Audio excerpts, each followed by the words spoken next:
मेरे बच्चों, अल्लाह का दाई पुकार रहा है, अल्लाह की तरफ बुलाने वाला मुझे अल्लाह के घर की तरफ दावत दे रहा है, मुझे मस्जिद में बुला रहा है। अल्लाहु अकबर कह रहा है, और तुम कह रहे हो कि मैं इस घर में नमाज पढ़ लूं। नहीं, मुझे उठाओ। आमिर इब्न अब्दुल्लाह ने इतनी जिद की, इतनी जिद की, इतनी जिद की कि आखिरकार उनके बच्चों को उनकी जिद माननी पड़ी और बिस्तर से उनको उठाना पड़ा। उठा के बिठाया, उनको वुजू कराया, सहारा दिया और उनको मस्जिद में पहुंचाया। आमिर इब्न अब्दुल्लाह मगरिब की नमाज पढ़ने के लिए मस्जिद में पहुंचते हैं। इमाम साहब खड़े हो जाते हैं नमाज पढ़ाने के लिए। आमिर इब्न अब्दुल्लाह उनके पीछे नमाज पढ़ने लगते हैं, बैठकर नमाज पढ़ रहे हैं। इमाम तो खड़े होकर नमाज पढ़ा रहा है, लेकिन आमिर इब्न अब्दुल्लाह में खड़े होने की ताकत नहीं है, बैठकर नमाज पढ़ते हैं। बैठकर जब नमाज पढ़ी तो सूरह फातिहा बिल्कुल ठीक पढ़ ली। रुकू में गए, सुभान रब्बियल अज़ीम, सुभान रब्बियल अज़ीम, सुभान रब्बियल अज़ीम, ठीक पढ़ा। रुकू से उठे समय अल्लाहु लिमन हमिदा, रब्बना वलकल हम्द हम्दन कसीरन तय्यबन मुबारकन फी, ठीक पढ़ा। अल्लाहु अकबर कहकर सजदे में गए, सुभान रब्बियल आला, ठीक पढ़ा। सजदे से उठे, रब्बिगफिरली, रब्बिगफिरली, ठीक पढ़ा। फिर दूसरे सजदे में गए, सुभान रब्बियल आला, ठीक पढ़ा। उसके बाद फिर दूसरा सजदा करके उठे, और जैसे ही दूसरा सजदा करके उठे पहली रकात का, वही गशी आई, चक्कर आया और गशी खाकर जमीन पर गिर गए। और जैसे ही गिरे, आमिर इब्न अब्दुल्लाह का इंतकाल हो गया। पूरा वाकया सुन लिया ना? बच्चों, मुझे उठाओ, मस्जिद में लेके चलो। नहीं अब्बू, आपकी तबीयत ठीक नहीं है, आप इसी बिस्तर पे नमाज पढ़ लो। नहीं मेरे बेटो, अल्लाह का दाई पुकार रहा है, अल्लाह का दाई दावत दे रहा है, बुला रहा है। मैं कैसे इस घर में रहूं जबकि मैं अल्लाह की दाई की दावत को, अल्लाह के दाई की पुकार को मैं अपने कानों से सुन रहा हूं। मेरे बेटो, मुझे मस्जिद में पहुंचा दो। और जिद करके मस्जिद में गए। ये थे जिनका दिल मस्जिद की तरफ लगा हुआ है।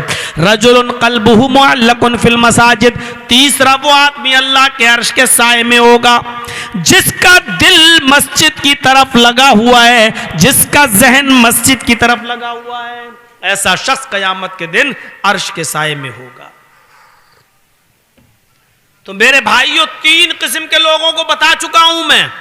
चौथा और सुन लो, रजुलानी तहाब्बा फिल्लाह इज्तमा अलैहि व तफर्रका अलैहि।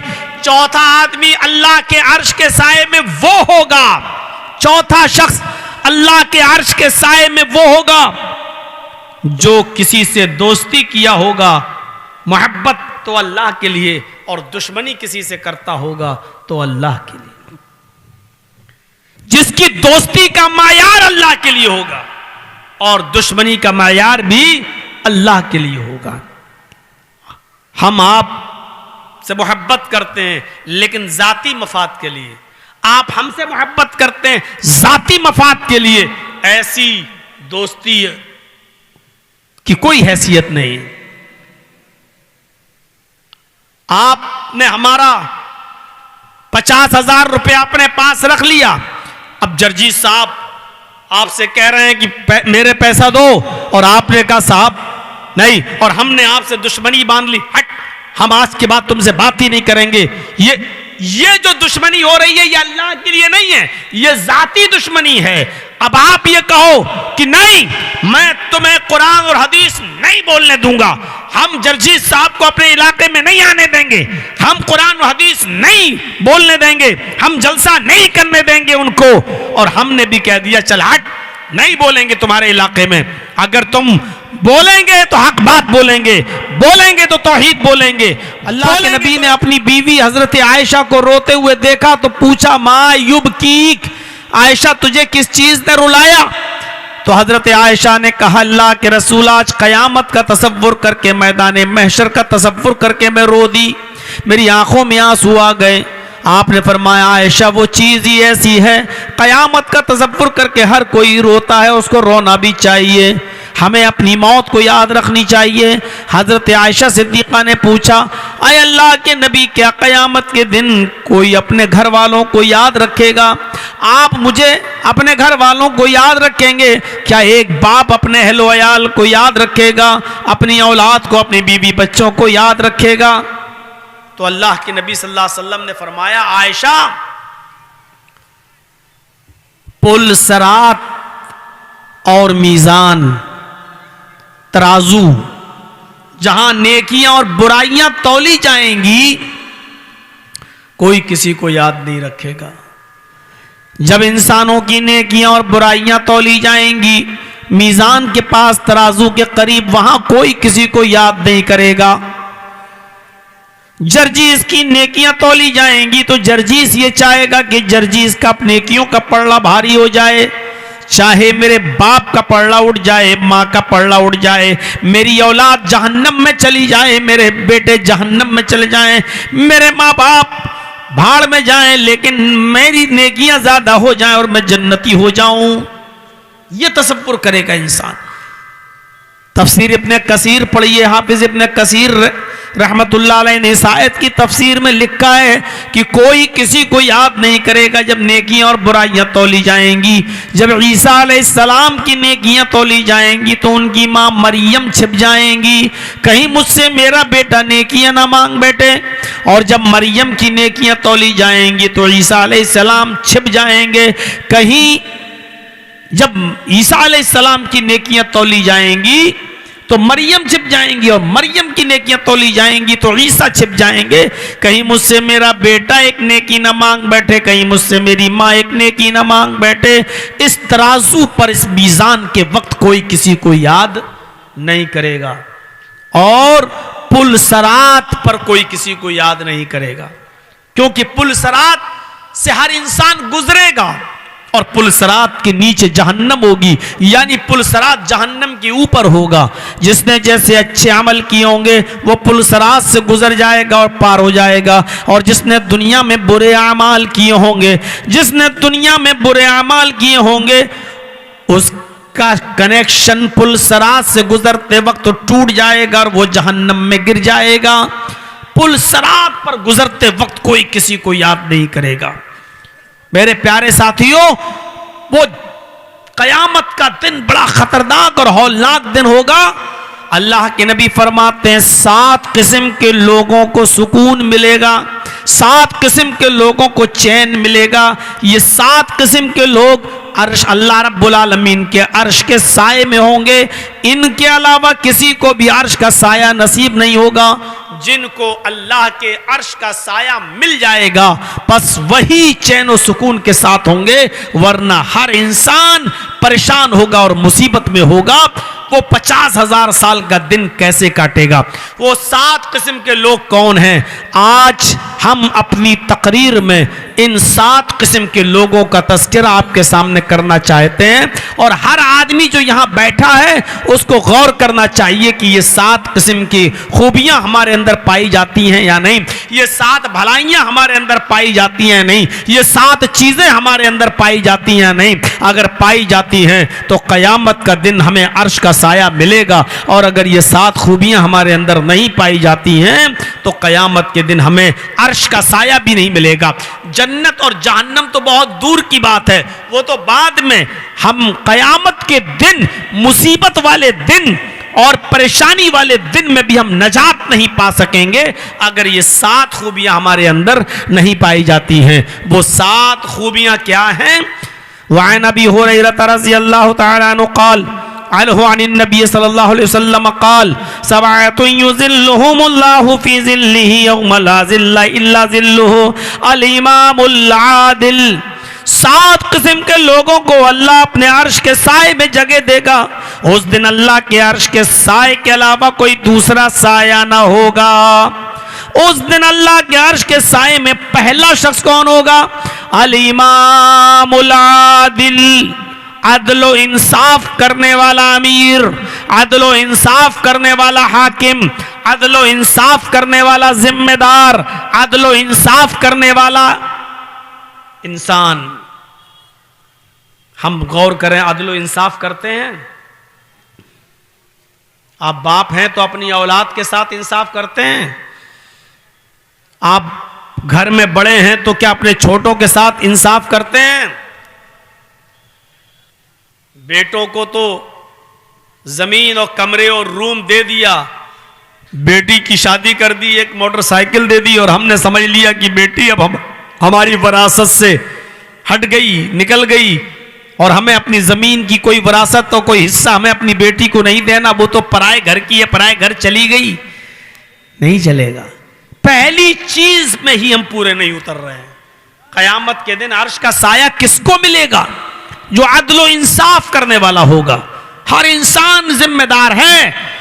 कुल्लुकुम राइन व कुल्लुकुम मसऊलुन अन रायती। हर इंसान चरवाहा है और उससे उसकी चरागाह के बारे में सवाल किया जाएगा। हर इंसान निगरां है, उससे उसकी रायत और चरागाह के बारे में सवाल किया जाएगा।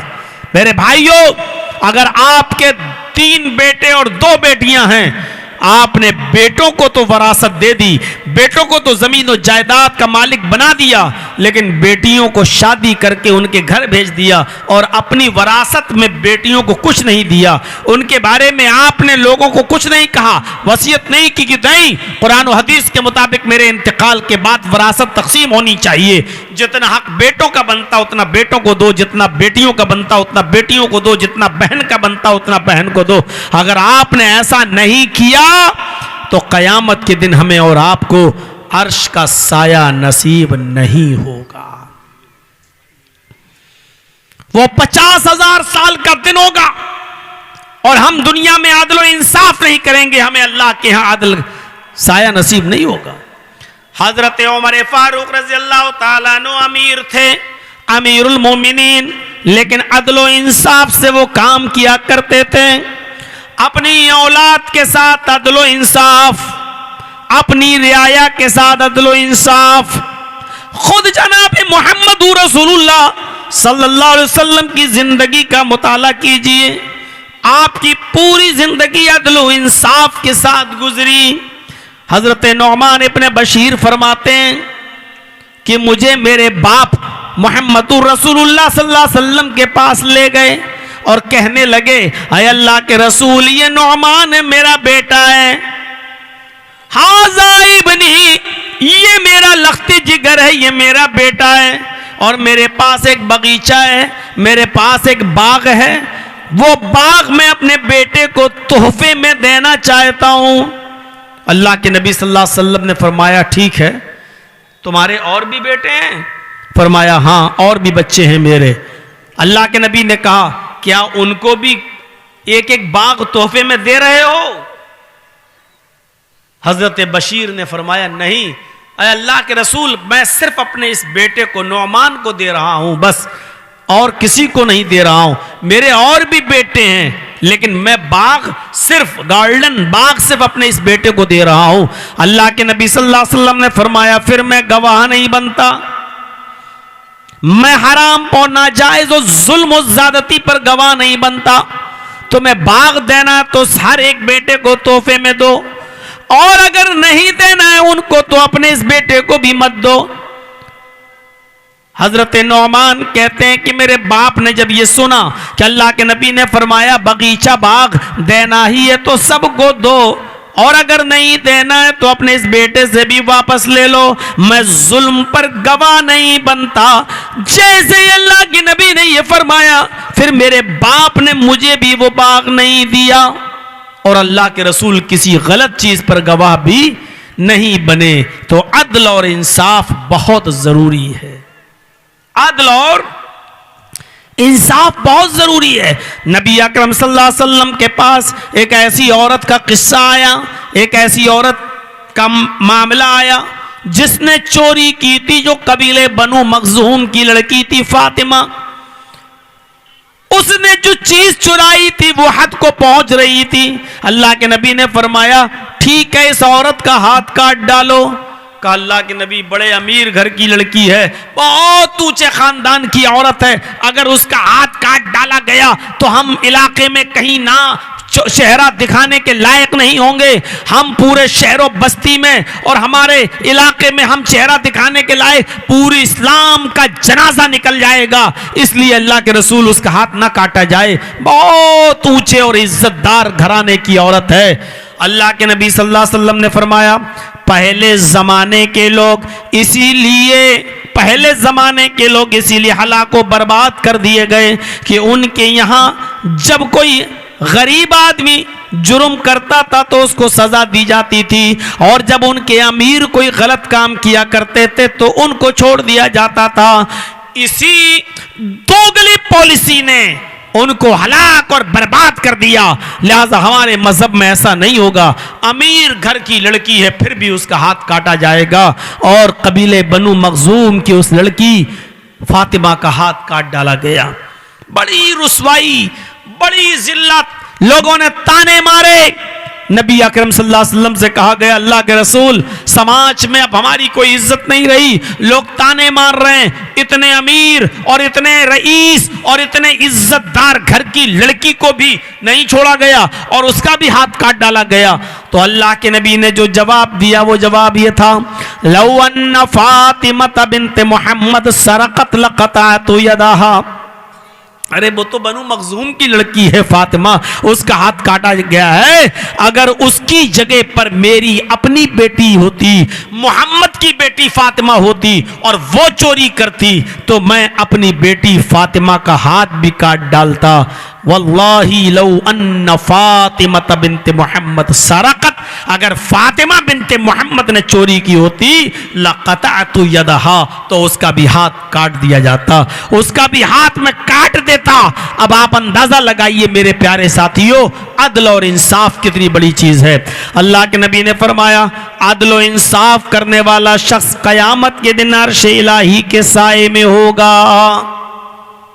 जिसने दुनिया में अदल से काम लिया होगा, इंसाफ से काम लिया होगा, वो कयामत के दिन अर्श के साए में जगह पाएगा।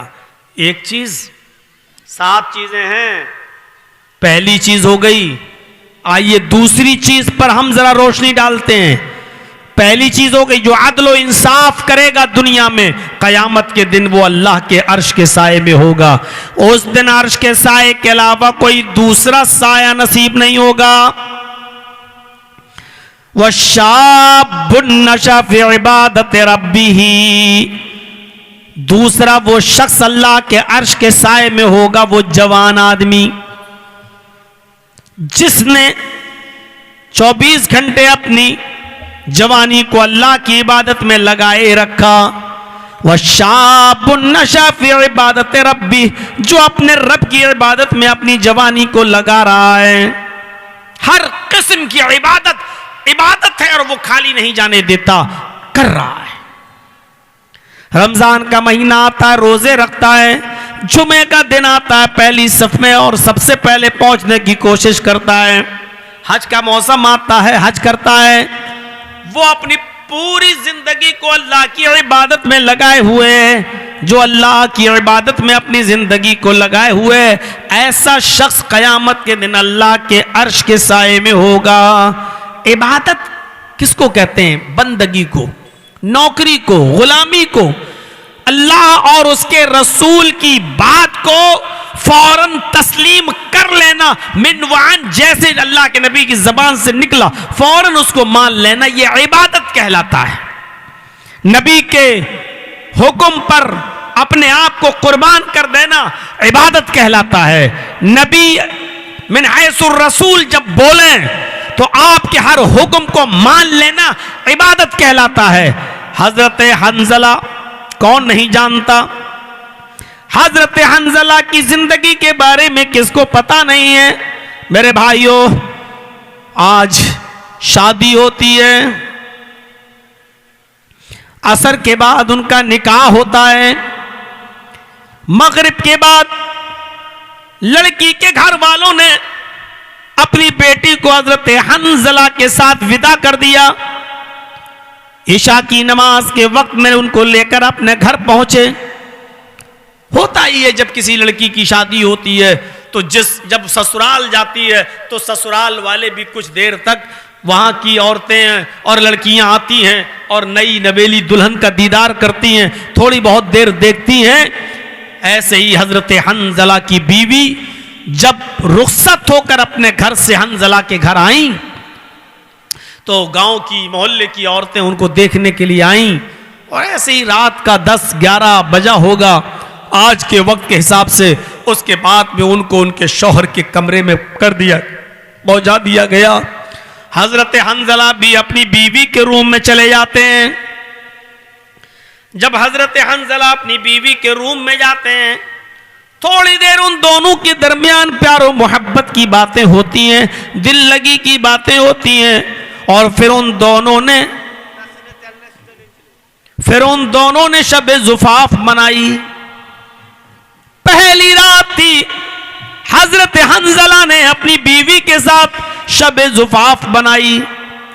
अभी शब जुफाफ मनाने के बाद फारिग ही हुए थे, अभी अपनी बीवी से कुछ गुफ्तगू ही कर रहे थे, अभी बातें ही कर रहे थे।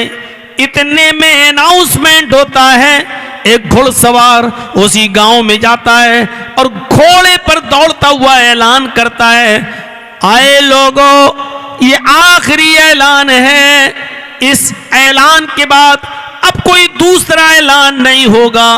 जो भी मुसलमान अपने घरों में मौजूद है वो अभी निकले, घोड़ा पकड़े, दौड़े और फला फला जंग में शरीक होना है, वो अभी फला फला मैदान में जमा हो जाए। कल सुबह लोग मैदान जंग में जाएंगे, कल जिहाद की तैयारी है, उसको भी कल सुबह जिहाद के लिए जाना है। ये आखिरी ऐलान है, अब इस ऐलान के बाद कोई दूसरा ऐलान नहीं किया जाएगा। हजरत हंजला के कानों में आखिरी निदा गई, आखिरी आवाज गई। वो उठे, अपनी बीवी को छोड़ दिया, जल्दी से घोड़े को खोला, अपनी तलवार ली, मियान ली और घोड़े पर बैठ गए। बीवी उठ गई, हंजला की बीवी उठी, कहने लगी, मेरे प्यारे शौहर कहां जा रहे हो? जवाब दिया, ऐलान मेरे कानों ने सुना, ऐलान की आवाज मेरे कानों में आई, मैं जा रहा हूं जिहाद के लिए। हंजला की बीवी ने कहा, मेरे शौहर, जिहाद तो कल सुबह से है, आज आपका निकाह हुआ है, आज आपकी बीवी आपके पास आई हुई है, एक रात तो बीवी को दे दो, आज की रात तो कम से कम मेरे पास रुक जाओ, फजर के बाद चले जाना। हंजला ने कहा, फरमाया, ओ मेरी बीवी, तुमने ऐलान करने वाले के ऐलान को नहीं सुना? उसने ऐलान में कहा, यह आखिरी आवाज है और इस ऐलान के बाद अब कोई दूसरा ऐलान नहीं होगा। जो अपने घरों में वो अभी फौरन इस आखिरी आवाज को सुनकर अपने घर से निकल जाए। आए मेरी बीवी, मैं अपने घर को छोड़ रहा हूं, मैं तुम्हें भी अलविदा कह रहा हूं, मुझे इस आवाज के बाद अपने घर में रुकने की इजाजत नहीं है। उसने अपना घोड़ा दौड़ाया और सीधे चल दिया।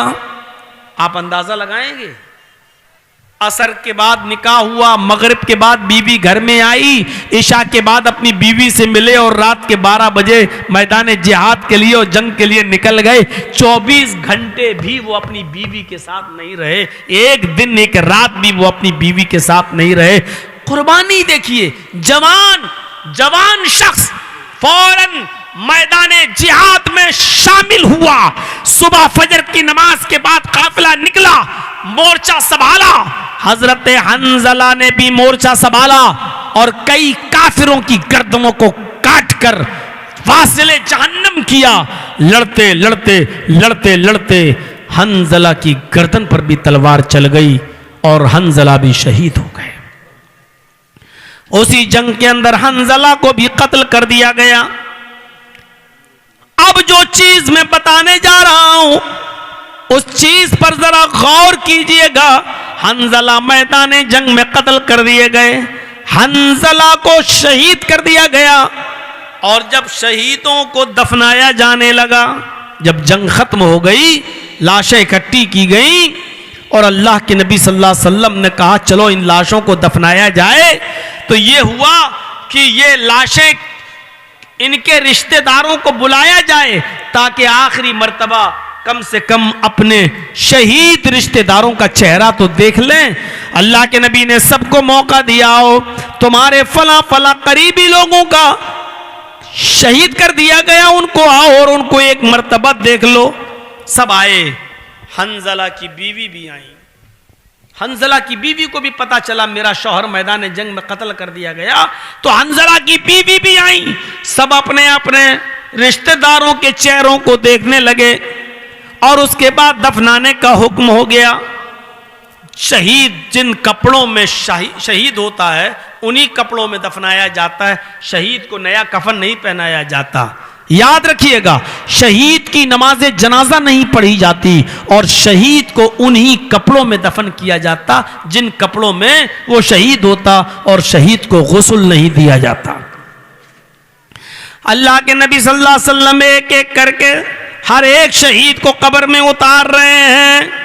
अचानक नजर पड़ती है, आप कब्र से उठ कर आते हैं और अल्लाह के रसूल देख रहे हैं, सिर्फ नबी को दिखाई दे रहा है। हजरत हंजला के लिए आसमान से फरिश्ते उतरे हुए हैं, वो हजरत हंजला को गुस्ल दे रहे हैं, फरिश्ते गुस्ल दे रहे हैं हजरत हंजला को। अल्लाह के नबी जनाब मोहम्मद रसूलुल्लाह ने देखा कि हंजला को गुस्ल दिया जा रहा है। आपने पूछा हंजला का कोई रिश्तेदार है? उसकी बीवी ने हाथ उठाकर कहा, या रसूल अल्लाह, मैं हंजला मेरे शौहर हैं। कहा कि आए हंजला की बीवी, सिर्फ इतना बता दो, शहीद को तो गुस्ल नहीं दिया जाता, शहीद को कफन नहीं पहनाया जाता, शहीद को ऐसे ही दफन कर दिया जाता है, लेकिन मैं देख रहा हूं कि हंजला को गुस्ल दिया जा रहा है, फरिश्ते आसमान से उतरे हैं, वो तेरे शौहर हंजला को गुस्ल दे रहे हैं। आखिर वजह क्या है? किसी शहीद को गुस्ल नहीं दिया जा रहा है, लेकिन तेरे शौहर को फरिश्ते गुस्ल दे रहे हैं। हंजला की बीवी ने बताया, अल्लाह के रसूल, मेरी शादी हुई थी, मगरिब के बाद रुखसती हुई, इशा के बाद मैं अपने शौहर के साथ रूम में गई। मेरे शौहर ने रात में मेरे साथ ताल्लुकात कायम किए, शबे ज़ुफ़ाफ़ मनाई, जंग का ऐलान हो गया और वो बगैर गुस्ल के वहां से चल दिए, उन्होंने गुस्ल नहीं किया। मैंने उनसे कहा आज की रात रुक जाओ, कहने लगे कि आखिरी निदा और आखिरी आवाज सुनने के बाद अब मेरा रुकना जायज नहीं है। वो आए और मैदान जंग में कूद गए और बगैर गुस्ल किए लड़ने लगे। इतना लड़े कि लड़ते लड़ते तेरे अल्लाह की राह में शहीद कर दिए गए, अल्लाह की राह में कत्ल कर दिए गए। शायद मेरे शौहर ने मुझसे मिलने के बाद, बीवी से मिलने के बाद जो गुस्ल किया जाता वो नहीं किया था, फरिश्ते शायद वही गुस्ल दे रहे हो। अल्लाह के नबी फरमाते हैं, आए हंजला की बीवी, तेरे शौहर को फरिश्तों ने गुस्ल दिया है, तेरे शौहर को हमारे गुस्ल की जरूरत, यानी लोगों के गुस्ल की जरूरत नहीं पड़ी, फरिश्तों ने आकर गुस्ल दिया। आज के बाद हंजला गसीलुल मलाइका कहलाएगा, फरिश्तों के हाथों गुस्ल दिया हुआ। नौजवान जवान अल्लाह की इबादत में लगा हुआ है। अल्लाह के रसूल ने जैसे ही कहा आखिरी आवाज है, अब इसके बाद कोई आवाज नहीं आएगी, अभी निकलो घर से, हजरत हंजला फौरन निकल गए और अल्लाह की राह में शहीद कर दिए गए। जानते हो, अपनी बीवी से मुलाकात के बावजूद गुस्ल नहीं किए और मैदान जंग में जाकर शहादत हासिल कर ली। अल्लाह के रबी फरमाते हैं कि आसमान से फरिश्ते उतरे उनको गुस्ल देने के लिए। ऐसा जवान शख्स जो अल्लाह की इबादत में लगा हुआ है, कयामत के दिन अर्श के साए में होगा। दो लोग गिनते रहिएगा। होटल में 70 रुपये प्लेट कर दिया गया है, जिन हजरत को ज़रूरत है अभी भी खा सकते हैं, सारा सामान बचा हुआ। मेरे साथियों गौर करो, पहला शख्स जो अदलो इंसाफ करने वाला होगा कयामत के दिन अर्श के साए में होगा। दूसरा वो जवान जो अल्लाह की इबादत में लगा हुआ है, ये अल्लाह के अर्श के साए में होगा। आइए तीसरा शख्स कौन है जो अल्लाह के अर्श के साए में जगह पाएगा? आओ तीसरे शख्स की तरफ जरा नजर डालते हैं। तीसरा शख्स कौन होगा? वरजुलुन क़ल्बुहु मुअल्लकुन फिल मसाजिद। तीसरा वो आदमी अल्लाह के अर्श के साए में होगा जिसका दिल मस्जिद की तरफ लगा हुआ है। एक तो होता नमाज पढ़ने वाला, लेकिन नहीं, यहां अल्लाह के नबी फरमाते कयामत के दिन अर्श का साया किसको मिलेगा? जिसका दिल मस्जिद की तरफ लगा हुआ है। मसलन जोहर की नमाज पढ़ के आया और घर पे बैठा कुछ काम कर रहा है, या दुकान पे बैठा कुछ काम कर रहा है, बार बार घड़ी देख रहा असर का वक्त कब होता है, फिर काम करने लगा, फिर घड़ी देख रहा असर का वक्त कब होगा, और जैसे ही असर का वक्त हुआ अपनी दुकान बंद की, अपनी फैक्ट्री बंद की, अपना कारोबार छोड़ा और मस्जिद में चला गया नमाज पढ़ने के लिए। असर की नमाज जमात के साथ पढ़ के आया, अपने घर फिर काम में लग गया, फिर बार बार घड़ी देख रहा मगरिब का वक्त कब होगा, फिर घड़ी देखता मगरिब का वक्त कब होगा, फिर घड़ी देख रहा बार बार मगरिब का वक्त कब होगा। मगरिब की नमाज का वक्त हुआ, मस्जिद में चला गया, नमाज पढ़ना शुरू कर दिया, नमाज पढ़ के आया, फिर इशा के बारे में सोच रहा है, और इशा की नमाज पढ़ने के बाद जब सोता है तो रात में कई मर्तबा उसकी आंख खुलती है, और जब आंख खुलती है तो घड़ी देखता है कि फजर का वक्त कब हो रहा है, कहीं फजर की जमात ना छूट जाए, अभी बहुत देर है, फिर सो गए। फिर अचानक आंख खुली, घड़ी देखी, फजर का वक्त तो नहीं निकल गया, बार बार उसका दिमाग फजर की नमाज की तरफ लगा हुआ है। रात में सोता है लेकिन बार बार उठता और घड़ी देखता है, बार बार उठता है, आसमान की तरफ देखता है कि फजर का वक्त तो नहीं हो गया है, और जैसे ही फजर की नमाज का वक्त होता है वो फौरन मस्जिद की तरफ जाता है और मस्जिद में जाकर वो फजर की नमाज अदा करता है। ऐसा शख्स जिसका दिल, जिसका दिमाग, जिसका दिल मस्जिद की तरफ लगा हुआ है, कयामत के दिन इस आदमी को अल्लाह अपने अर्श के साए में जगह देगा, अपने अर्श के साए में। मेरे प्यारे साथियों, हजरत मुसाब इब्न उमैर एक सहाबी के बारे में बयान करते हैं जिनका नाम हजरत आमिर इब्न उबैदुल्लाह है। हजरत आमिर इब्न उबैदुल्लाह के बारे में फरमाते हैं कि ये काफी बीमार थे और बिस्तर पे पड़े थे, और इतनी बीमारी थी, इतने बीमार थे कि अब अल्लाह को प्यारे हुए कि तब अल्लाह को प्यारे हुए, अभी चले जाएं या 1 घंटे के बाद ये खत्म हो जाएं, 2 घंटे के बाद चले जाएं, कुछ पता नहीं था। हालत इतनी खराब थी आमिर इब्ने अब्दुल्लाह की। इतने में मगरिब की आजान की आवाज आती है, अल्लाहु अकबर, अल्लाहु अकबर। हजरत आमिर इब्ने अब्दुल्लाह ने मगरिब की आजान की आवाज अपने कानों से सुनी तो अपने बच्चों को बुलाया, इधर आओ, अपने रिश्तेदारों को बुलाया, इधर आओ, मेरे बेटो मगरिब की आजान हो रही है और मेरे कानों में उसकी आवाज जा रही है, मुझे उठाओ, मुझे बिस्तर से उठाओ, मुझे सहारा दो, मुझे मस्जिद की तरफ लेकर चलो। कहा नहीं नहीं, आप इस वक्त इतने बीमार हैं कि आप मस्जिद में हम नहीं ले जा सकते आपको, आप इसी घर में इसी बिस्तर पर लेट कर नमाज पढ़ लीजिए।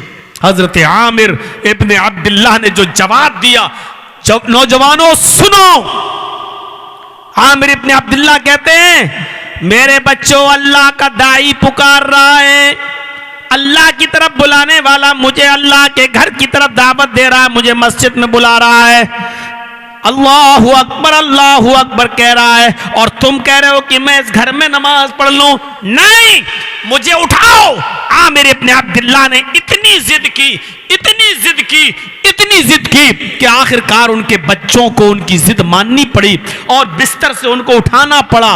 उठा के बिठाया, उनको वुजू कराया, सहारा दिया और उनको मस्जिद में पहुंचाया। आमिर इब्ने अब्दुल्लाह मगरिब की नमाज पढ़ने के लिए मस्जिद में पहुंचते हैं। इमाम साहब खड़े हो जाते हैं नमाज पढ़ाने के लिए, आमिर इब्ने अब्दुल्ला उनके पीछे नमाज पढ़ने लगते हैं, बैठकर नमाज पढ़ रहे हैं। इमाम तो खड़े होकर नमाज पढ़ा रहा है, लेकिन आमिर इब्ने अब्दुल्ला में खड़े होने की ताकत नहीं है, बैठकर नमाज पढ़ते हैं।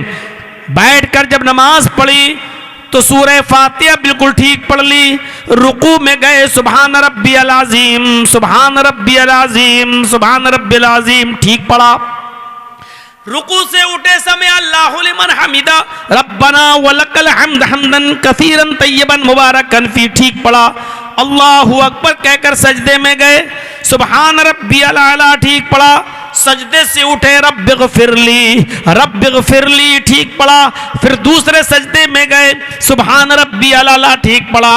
उसके बाद फिर दूसरा सजदा करके उठे, और जैसे ही दूसरा सजदा करके उठे पहली रकात का वहीं गशी आई, चक्कर आया और गशी खाकर जमीन पर गिर गए, और जैसे ही गिरे आमिर इब्ने अब्दुल्लाह का इंतकाल हो गया। पूरा वाकया सुन लिया ना? बच्चों मुझे उठाओ, मस्जिद में लेके चलो। नहीं अब्बू आपकी तबीयत ठीक नहीं है, आप इसी बिस्तर पे नमाज पढ़ लो। नहीं मेरे बेटो, अल्लाह का दाई पुकार रहा है, अल्लाह का दाई दावत दे रहा है, बुला रहा है। मैं कैसे इस घर में रहूं जबकि मैं अल्लाह की दाई की दावत को, अल्लाह के दाई की पुकार को मैं अपने कानों से सुन रहा हूं। मेरे बेटो मुझे मस्जिद में पहुंचा दो। और जिद करके मस्जिद में गए। ये थे जिनका दिल मस्जिद की तरफ लगा हुआ है। रजुलन क़ल्बुहु मुअल्लक़ुन फिल मसाजिद, तीसरा वो आदमी अल्लाह के अर्श के साए में होगा जिसका दिल मस्जिद की तरफ लगा हुआ है, जिसका जहन मस्जिद की तरफ लगा हुआ है। ऐसा शख्स कयामत के दिन अर्श के साए में होगा। तो मेरे भाइयों, 3 किस्म के लोगों को बता चुका हूं मैं। चौथा और सुन लो, रजुलानी तहाब्बा फिल्लाह इज्तमा अलैहि व तफर्रका अलैहि। चौथा आदमी अल्लाह के अर्श के साए में वो होगा, चौथा शख्स अल्लाह के अर्श के साए में वो होगा जो किसी से दोस्ती किया होगा, मोहब्बत तो अल्लाह के लिए, और दुश्मनी किसी से करता होगा तो अल्लाह के लिए।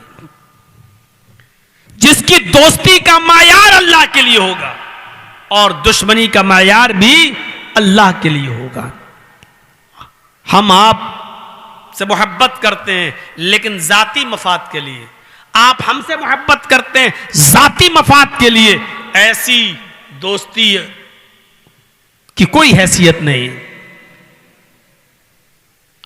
आपने हमारा 50,000 रुपया अपने पास रख लिया, अब जर्जी साहब आपसे कह रहे हैं कि मेरे पैसा दो, और आपने कहा साहब नहीं, और हमने आपसे दुश्मनी बांध ली, हट हम आज के बाद तुमसे बात ही नहीं करेंगे। ये जो दुश्मनी हो रही है ये अल्लाह के लिए नहीं है, ये जाती दुश्मनी है। अब आप ये कहो कि नहीं मैं तुम्हें कुरान और हदीस नहीं बोलने दूंगा, हम जर्जी साहब को अपने इलाके में नहीं आने देंगे, हम कुरान और हदीस नहीं बोलने देंगे, हम जलसा नहीं करने देंगे उनको, और हमने भी कह दिया चल हट नहीं बोलेंगे तुम्हारे इलाके में। अगर तुम बोलेंगे तो हक बात बोलेंगे, बोलेंगे तो तौहीद बोलेंगे, बोलेंगे तो एक अल्लाह की तरफ बुलाएंगे। अगर मंजूर हो तो बुलाओ, नहीं तो नहीं। अगर हमने इसलिए तुमसे बोलना छोड़ दिया कि आप मुझे हक बात नहीं बोलने देते हो, तो मेरे भाइयों तो ये दुश्मनी अल्लाह के लिए है। हम आपके दरमियान आए तो ये मोहब्बत अल्लाह के लिए हो, और आपसे अगर हमारी किसी बात पर दुश्मनी हो तो ये भी अल्लाह के लिए हो। रजुलानी तहाब्बा फिल्लाह इज्तमा अलैहि व तफर्रका अलैहि, 2 आदमी आपस में मोहब्बत करते हो तो अल्लाह के लिए करते हो, और दुश्मनी भी अगर आपस में एक दूसरे से करते हो तो अल्लाह के लिए करते हो। हजरत अली एक यहूदी से शर्त पे लड़ रहे थे कि तू मुझे मार दे या मैं तुझे मार दूं। दोनों में लड़ाई हो रही थी, और ये लड़ाई अल्लाह के लिए हो रही थी, इलाए कलिमतुल्लाह के लिए हो रही थी कि अल्लाह के कलमे को बुलंद किया जाए। कभी यहूदी अली के ऊपर, कभी अली यहूदी के ऊपर, ये लड़ाई बहुत देर तक चलती रही, और आखिर यहूदी जब थक गया तो हजरत अली उसके ऊपर सवार हो गए और उसके सीने पर बैठ गए और उसका गला दबाने लगे। और जब हजरत अली ने उसका गला दबाना चाहा तो उसने पूरा थूक मुंह में जमा करके हजरत अली के मुंह पे थूक दिया। हजरत अली के मुंह पे जब थूका तो हजरत अली को और गुस्सा आया, कम बखत मेरे ऊपर थूक रहा है कमीना। उसको पकड़ा और कस के दबाया और जोर से दबाया, लेकिन सोचा नहीं नहीं नहीं नहीं, इसने जब मेरे ऊपर थूका तो मुझे गुस्सा आया, अगर इस गुस्से में मारा गया तो ये अल्लाह के लिए नहीं मारा जाएगा, ये मेरा जाती बदला होगा। हजरत अली ने उसको छोड़ दिया। उसने कहा अली, मैंने जब थूका तो तुम्हें और गुस्सा आया, और जब आपको गुस्सा आया तो आपने छोड़ दिया। हजरत अली ने उसको एक ही जवाब दिया, मैं जब तुझसे लड़ रहा था तो अल्लाह के लिए, जब मैं तेरे सीने पे सवार हुआ तो अल्लाह के लिए, जब मैंने तेरा गला दबाया तो अल्लाह के लिए, लेकिन जब तूने मेरे चेहरे पे थूका और मुझे और गुस्सा आया, अगर उस गुस्से में तू मारा जाता तो ये मेरा जाती इंतकाम होता, ये मेरा जाती बदला होता, ये अल्लाह के लिए नहीं होता, इसलिए मैंने तुझे छोड़ दिया। जब तू अल्लाह के लिए मैं तुझे नहीं मार पाया तो फिर मैंने तुझे छोड़ दिया, इसलिए कि मैं जाती इंतकाम नहीं लेता हूं, मैं जाती बदला नहीं लेता हूं। जा, मैंने तुझे छोड़ दिया। जब तक लड़ रहे थे तो अल्लाह के लिए, और जब गुस्सा आया और उसमें अपना गुस्सा शामिल हुआ तो उसको छोड़ दिया कि मैं तुझे अल्लाह के लिए मार रहा था, लेकिन जब अल्लाह के लिए लड़ाई नहीं रही तो मारने का फायदा क्या, उसको छोड़ दिया। मेरे प्यारे साथियों, दोस्ती हो तो अल्लाह के लिए और दुश्मनी हो तो अल्लाह के लिए। ये चार चीजें जहन में रखिएगा। पहली चीज, अर्श के साए में कौन होगा? जो अदलो इंसाफ करता होगा सबके साथ। बाप है तो बच्चों के साथ, शौहर है तो बीवी के साथ, भाई है तो बहन के साथ। अदलो इंसाफ से काम करेंगे तो अदल के साए में पहला शख्स। लाइए, जज़ाकुमुल्लाह, करिए, बोलिए बोलिए बोलिए। इस वक्त रात में फजर की अजान होने वाली है, तब किसकी बच्ची खोई? जोका जलमरे की बच्ची है। कहीं की एक बच्ची खो गई है, अगर कहीं रोती हुई या किसी के घर में या कहीं भी नज़र आए तो स्टेज तक पहुंचा देंगे या मस्जिद कमेटी के हवाले कर देंगे। एक बच्ची खोई हुई है, किसी को मिले तो मस्जिद कमेटी के हवाले करेंगे ताकि वहाँ से वो घर तक पहुँच सके। तो पहला शख्स अदलो इंसाफ करने वाला अर्श के साए में होगा। दूसरा, वो जवान आदमी जो अल्लाह की इबादत में लगा हुआ है, वो अल्लाह के अर्श के साए में होगा। जज़ाकुमुल्लाह, माशाअल्लाह। अच्छा, अल्लाह ताला, आप शादी हो गई? अल्लाह आपको एक और नेक बीवी अता फरमाए। पूछ रहा हूं, शादी हो गई? कितने बच्चे हैं? चलिए, अल्लाह ताला उनकी ज़िंदगी में बरकत दे, नेक बनाए, सालेह बनाए। आपने मस्जिद के ताउन के लिए जो ताउन किया है, अल्लाह रब्बुल आलमीन आपका जन्नत में घर बनाए, आपकी रोजी रोटी में बरकत अता फरमाए। तो मेरे भाइयों, गौर कीजिएगा। दूसरा, वो जवान अल्लाह के अर्श के साए में होगा जो अल्लाह की इबादत में लगा हुआ है। व रजुलुन क़ल्बुहु मुअल्लकुन फिल मसाजिद। तीसरा, वो आदमी अल्लाह के अर्श के साए में होगा जिसका दिल मस्जिद की तरफ लगा हुआ है हर वक्त। और चौथा, वो शख्स अल्लाह के अर्श के साए में होगा जो किसी से दोस्ती करता होगा तो अल्लाह के लिए, और दुश्मनी करता होगा तो अल्लाह के लिए। पांचवी चीज बड़ी अहम और इंपॉर्टेंट है और हमारे मुआशरे का नासूर है, सुनिएगा। व रजुलुन तालबत हुमरातु सात मनसबि व जमालिन फ़क़ाल इन्नी अख़ाफ़ुल्लाह। पांचवा, वो शख्स अल्लाह के अर्श के साए में होगा। पांचवा, वो आदमी अल्लाह के अर्श के साए में होगा जिसको किसी खूबसूरत, हसीन और जमील, शरीफ और इज्जतदार घर की किसी औरत ने, लड़की ने बुराई की दावत दी, गलत काम के लिए बुलाया, बुराई के लिए बुलाया, और इसने बुराई के करीब न जाते हुए, उस औरत के करीब न फटकते करते हुए, उस औरत को धुतकारते हुए ये कह दिया, इन्नी यखाफुल्लाह, मैं अल्लाह से डरता हूं। ऐसा शख्स भी अल्लाह के अर्श के साए में होगा। यहां मैं बाजारू औरतों की बातें नहीं कर रहा हूं, जिस्म फरोश औरतों की बातें नहीं कर रहा हूं। उनके बारे में तो कुछ बोलना ही नहीं है। जो 200, 500, 1000 रुपए में जो औरतें अपना जिस्म बेचती हैं और जिनके पास आज की नौजवान नस्ल मुंह मारने चली जाती है, उनका जिक्र नहीं है यहां उस औरत का जिक्र है जो खूबसूरत है, जात मनसबिन व जमाल, खूबसूरत है, हसीन और जमील है, और जात मनसब, इज्जतदार घर की शरीफ औरत है। इज्जतदार घर की मतलब अमीर घर की औरत, और इज्जतदार घर की औरत वो चाहती है आपसे कि आप उसके साथ गलत काम करें, लेकिन इज्जतदार घर की होने की वजह से वो ये चाहती है कि हमारे और तुम्हारे अलावा किसी और को बुराई का पता न चले।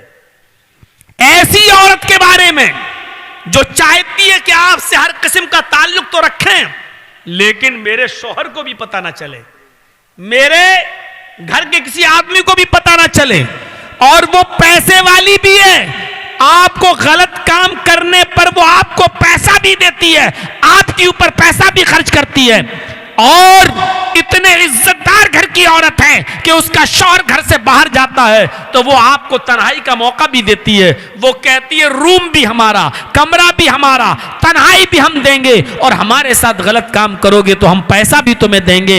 हैं? ऐसी औरत का जिक्र मैं कर रहा हूं। अल्लाह के नबी फरमाते हैं कि अगर ऐसी औरत जो इज्जतदार घर की हो, शरीफ घर की हो, हस्बो नसब वाली हो, और खूबसूरत औरत हो, और हसीन और जमील भी हो, और वो तुम्हें दावत दे, रजुलुन दाअतहुम राअतुन ज़ात मनसबि व जमाल, ऐसी औरत तुम्हें बुला रही हो बुराई की तरफ, ऐसी औरत तुम्हें बुला रही हो किसी गलत काम की तरफ, और उस औरत को करीब जाकर उसको धक्का देते हुए, उसके करीब न जाते हुए, उसको धुतकारते हुए कह दे, हट हट, इन्नी यखाफुल्लाह, मैं अल्लाह से डरता हूं, मैं तेरे करीब नहीं जाऊंगा। जब मरसद इब्ने अबी मरसद इस्लाम ले आए तो अल्लाह के नबी जनाब मोहम्मद रसूलुल्लाह सल्लल्लाहु अलैहि वसल्लम ने मदीना में उनको अपने हाथों पर इस्लाम कबूल करवाया। अल्लाह के नबी सल्लल्लाहु अलैहि वसल्लम का यूं हाथ था, और मरसद इब्ने अबी मरसद का यूं, और मरसद इब्ने मरसद ने अल्लाह के रसूल से बैत की और कहा, अशहदु अन ला इलाहा इल्लल्लाह व अशहदु अन्न मुहम्मदन अब्दुहु व रसूलुहु, ये कलमा पढ़कर इस्लाम ले आए मरसद। तो अल्लाह के नबी ने कहा, मरसद, इस्लाम लाने से पहले तुम क्या करते थे? उन्होंने कहा, चोरी करता था, डकैती डालता था इस्लाम लाने से पहले। अल्लाह के नबी ने फरमाया, मक्के जाओ, आए मरसद, कुछ काफिर हैं जिन्होंने हमारे सहाबा को अपने घरों में कैद कर दिया है, हमारे साथियों को पकड़ लिया है, उनके पैरों में बेड़ियां डाल दी हैं, उनको छुड़ा कर लाओ। चूंकि तुम चोर रह चुके हो, तुम डाकू रह चुके हो, तुम्हें घरों में घुसना का तरीका मालूम है, तुम कैसे उनके ताले तोड़ोगे और उन कैदियों को कैसे छुड़ा कर लाओगे, इसका एक्सपीरियंस है तुम्हें, इसका तजर्बा है तुम्हें, जाओ और हमारे साथियों को छुड़ा कर लाओ। मरसद इब्ने अबी मरसद जब मक्के जाते हैं और रात के अंधेरे का फायदा उठाते हैं, रात में तारीकी का फायदा उठाकर वो जाते हैं और ऐसी बस्ती में घुस जाते हैं जिस बस्ती के अंदर काफिरों ने कुछ मुसलमान सहाबा को कैद कर लिया था। मरसद इब्ने अबी मरसद एक दीवार पर चिपक कर बैठ गए, थोड़ी सी और रात होने दो, उसके बाद मैं जाऊंगा और इस घर में घुसूंगा, इस घर के अंदर ही कुछ कैदी हैं, उनको छुड़ाऊंगा मैं। अभी कुछ और रात का इंतजार कर रहे थे, लेकिन रात चांदनी थी, इसलिए एक औरत अंधेरे में उसी जगह से निकलकर करीब आई। उसने देखा चांदनी रात में दीवार पर कोई साया नजर आ रहा है। दूर से उसने देखा कोई साया नजर आ रहा है, यहां कोई आदमी है। वो औरत जब करीब आती है तो क्या देखती है कि एक आदमी छिपा हुआ है, दीवार से चिपका हुआ है। वो झांक कर देखती है, करीब आकर तो पहचान जाती है। कहने लगी, आए मरसद, यहां क्या कर रहे हो? आए मरसद, इस दीवार से चिपक कर क्यों बैठे हो? मरसद ने जो पीछे मुड़ के देखा तो मरसद भी पहचान गए। कहने लगे, अन्नाक, इस औरत का नाम अन्नाक था। आए अन्नाक, तुम यहां क्या कर रही हो? इतनी रात में तुम क्यों निकली हो? उसने कहा, छोड़ो यार। मरसद से बोली अन्नाक, छोड़ो यार, इतने सालों तक तुम कहां थे? कितने सालों के बाद आज मैं तुम्हें देख रही हूं, तुम्हें कभी मेरी याद नहीं आई?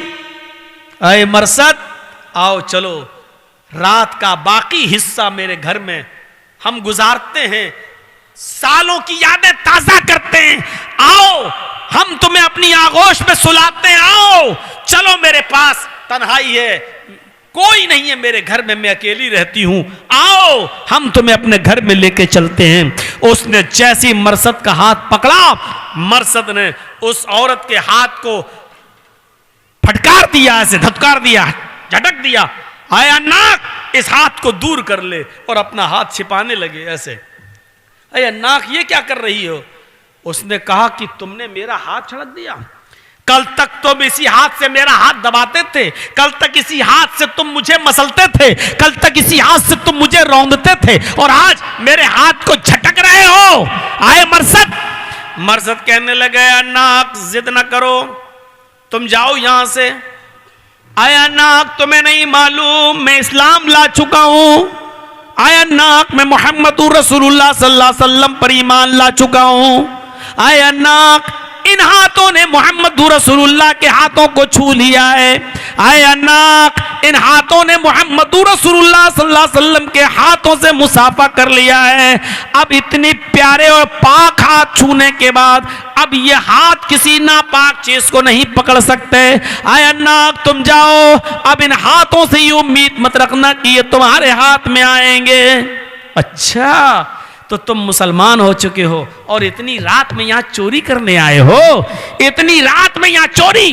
अन्नाक चीखने लगती है, चिल्लाने लगती है कि लोगों जल्दी निकलो अपने घरों से, एक आदमी आया है, वो तुम्हारे घरों में चोरी करना चाहता है, तुम्हारे घर में डाका डालना चाहता है।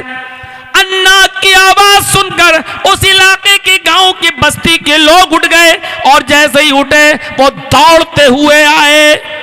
जब मरसद इब्ने अबी मरसद ने उनको अपनी तरफ आता हुआ देखा कि गांव के लोग हमारी तरफ दौड़ रहे हैं, तो वो भागने लगे। मरसद तेजी के साथ भागे और एक पहाड़ी के ऊपर चढ़ गए, और वहां से झांक कर देखा तो एक गुफा उनको दिखाई दी। वो उसी गुफा में छिप गए। ये लोग इधर ढूंढते हैं, उधर ढूंढते, कभी इस झाड़ी कभी उस झाड़ी, उस पहाड़ी के ऊपर भी आ गए।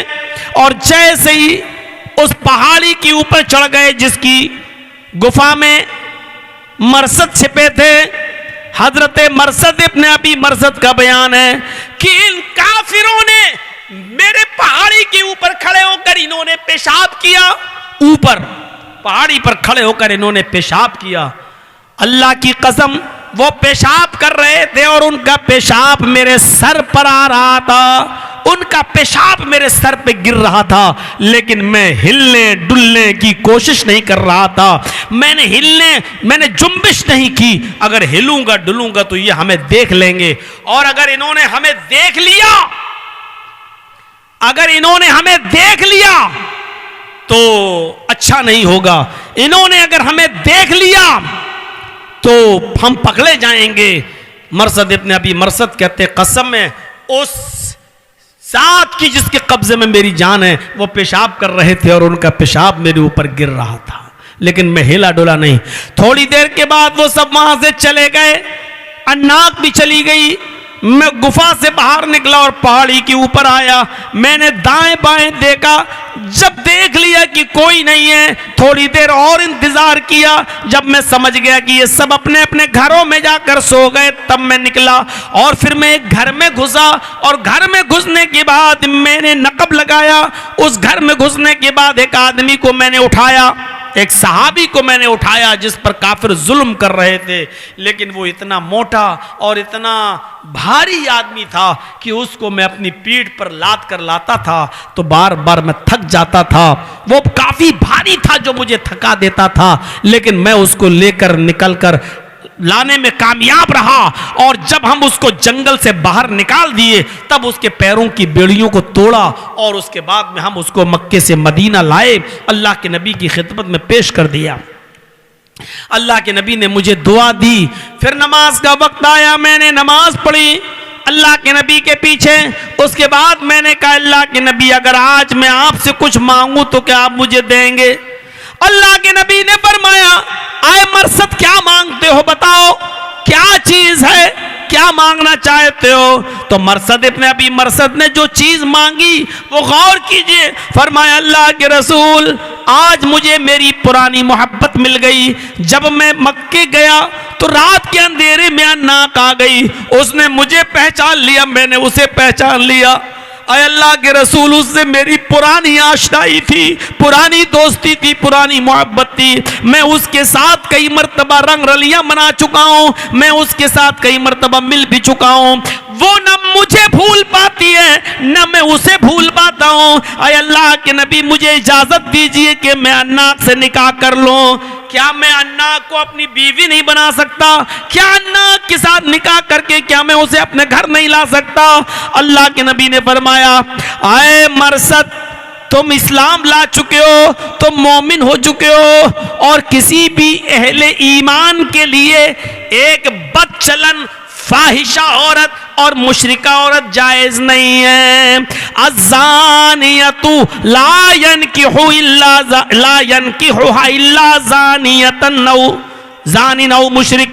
एक जानी और बदचलन औरत उसके साथ एक जानी मर्द ही निकाह कर सकता है या मुशरिक मर्द निकाह कर सकता है। बदचलन औरत के साथ कोई मोमिन निकाह नहीं कर सकता। कुरान की इस आयत ने तुम्हारे लिए अन्नाक को हराम करार दिया है। तुम ईमान ला चुके हो और वो बदचलन है, बदकिरदार है और साथ में मुशरिका और काफिरा भी है, इसलिए तुम्हारा निकाह उसके साथ नहीं होगा। लिहाजा मरसद इब्न अबी मरसद ने कहा कि अल्लाह के रसूल जब मेरा निकाह उसके साथ जायज़ नहीं तो मैं अन्नाक को तो छोड़ सकता हूँ लेकिन इस्लाम नहीं छोड़ सकता। अन्नाक को तो कुर्बानी दे सकता हूँ लेकिन इस्लाम की कुर्बानी नहीं दे सकता। तो देखिए मरसद इब्न अबी मरसद को एक खूबसूरत औरत ने बुलाया, आओ चलो तन्हाई में चलते हैं, आओ मेरे पास चलो, मेरी आगोश में आओ, आओ कई सालों की जुदाई है, आज हम लोग अपने दिल के अरमान पूरे करते हैं। लेकिन हजरत मरसद ने कहा, इन हाथों ने मोहम्मदुर रसूलुल्लाह के हाथों को छू लिया, अब ये हराम चीज़ नहीं छू सकते हैं, यानी मैं अल्लाह से डरता हूँ, अब तू दूर हो जा हमसे। तो ये अर्श के साए में ऐसे लोग जगह पाएंगे जिसको किसी खूबसूरत और हसीन और जमील औरत ने बुरे काम के लिए बुलाया और उसने कह दिया कि मैं अल्लाह से डरता हूँ। 5 किस्म के लोग अल्लाह के अर्श के साए में 5 हो गए।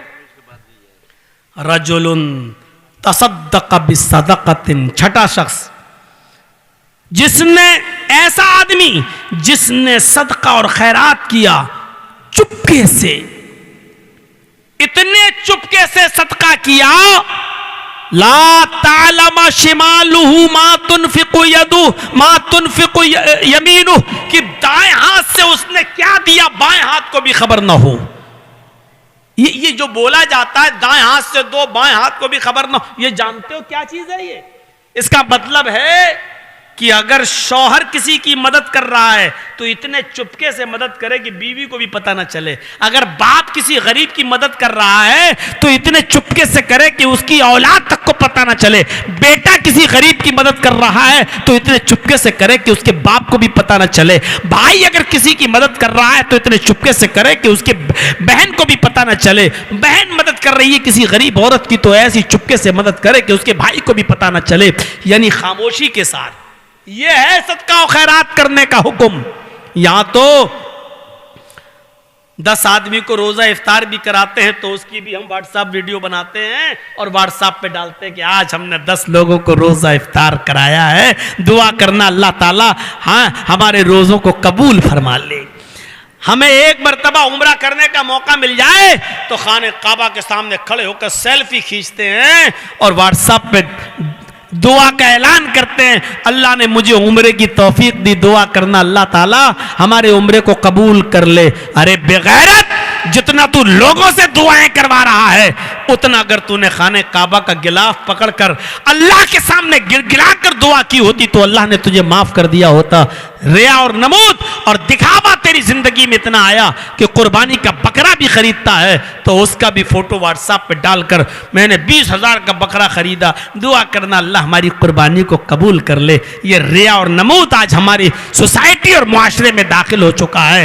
रजुलुन तसद्दक़ बिसदक़तिन फ़अख़फ़ाह, जिसने चुपके से छिपाकर किसी को सदका किया, इतने छुपाकर कि दाएं हाथ से दे और बाएं हाथ को भी खबर ना हो, ऐसा शख्स अर्श के साये में होगा। ये 6 लोग हो गए और 7वां भी सुन लो मेरे भाइयों, जो अर्श के साये में जगह पाएगा। और ये आखिरी है, रजुलुन ज़करल्लाह खालियन फ़फ़ाज़त ऐना, जिसने अल्लाह को तन्हाई में याद किया, जिसने अल्लाह को तन्हाई में याद किया और अल्लाह को तन्हाई में याद करके उसके आंखों से आंसू आ गए, ऐसा शख्स भी अल्लाह के अर्श के साये में होगा।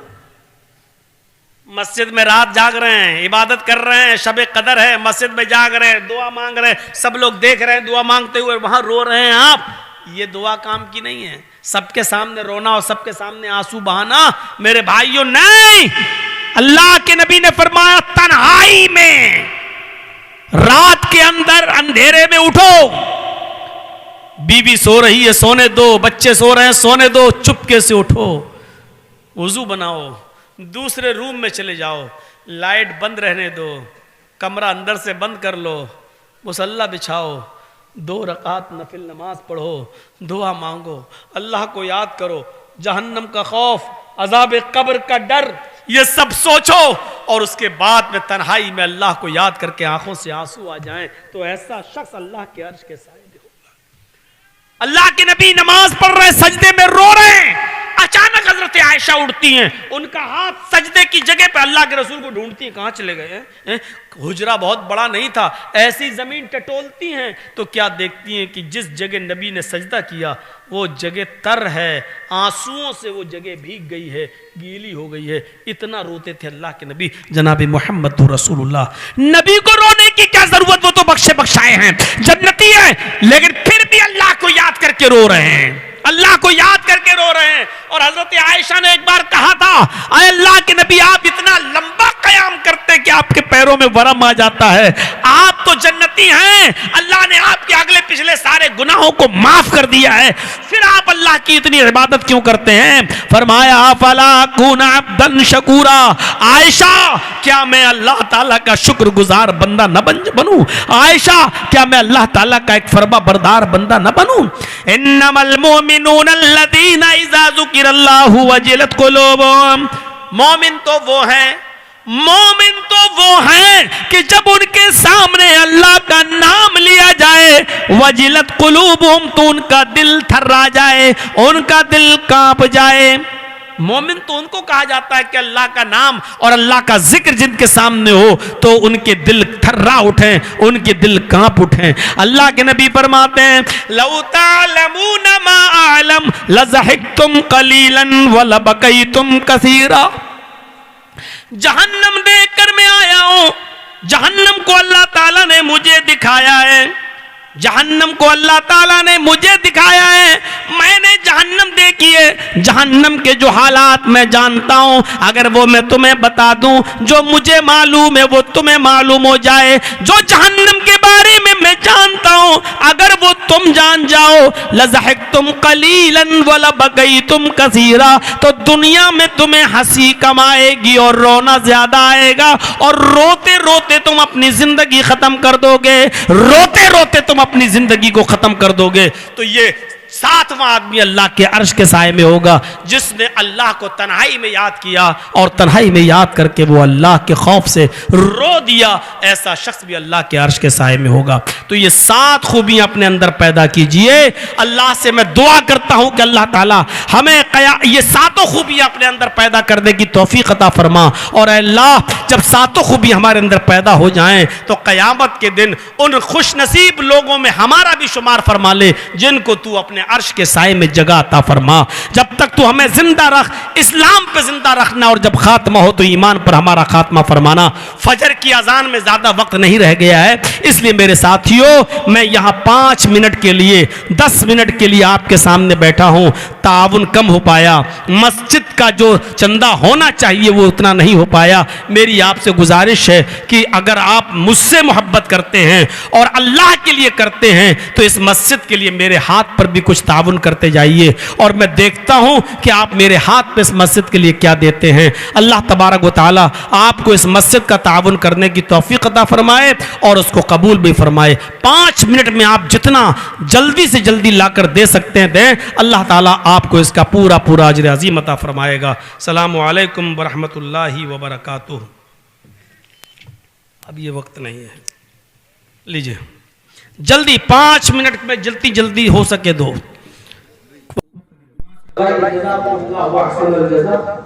जल्दी देते जाइए भाई, उठिए अपनी जगह से, फजर का वक्त ज्यादा